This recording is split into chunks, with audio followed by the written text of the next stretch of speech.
अहम खबर सांगड़ से। सांगड़ के करीब वाक़या हाईटेक पावर प्लांट ने इलाके की आवाम की जिंदगी मुतासिर कर दी। आलूदगी फैलने से आवाम में जल्दी बीमारियों के साथ सांस की बीमारियों ने जन्म लिया।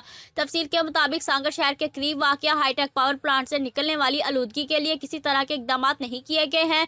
पीपल्स पार्टी के बाअसर रहनुमा के पावर प्लांट के खिलाफ सरकारी इंतजामिया किसी तरह कार्रवाई करने से कबल अपने ट्रांसफर हो जाने के खौफ के बाइस इस अदारे के खिलाफ कार्रवाई करने से गुरेज करते हैं। इलाके की आवाम का कहना है, जो भी इस अदारे के खिलाफ बात करता है इसको फौरी तौर पर गांव से निकाल दिया जाता है। हमारे बच्चे सांस और पेट की बीमारियों में मुब्तला होने लगे हैं।